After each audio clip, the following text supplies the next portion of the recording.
तनिष्का फाउंडेशनच्या वतीने मराठी शाळेत गरीब विद्यार्थ्यांना वही पेन वाटप करण्यात आले। आज रोजी तनिष्का फाउंडेशन महाराष्ट्र राज्याचे संस्थापक अध्यक्ष अनिल जाहीर सर यांचे मार्गदर्शनाखाली तनिष्का फाउंडेशनचे उपाध्यक्ष कुमार वायदंडे मामा यांनी मराठी नवीन शाळा 100 फुटी रोड सांगली या शाळेत गोरगरीब गरजू विद्यार्थ्यांना वही पेन शालेय वस्तू वाटप करण्यात आले।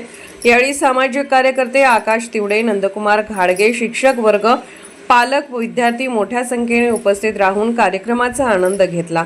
या शाळेत आजपर्यंत कोणी लक्ष दिले नाही। जर वर्षाप्रमाणे तनिष्का फाउंडेशन विद्यार्थ्यांना वस्तू वाटप केली। शाळेचे विद्यार्थी व शिक्षक फाउंडेशनचे मनापासून आभार मानले।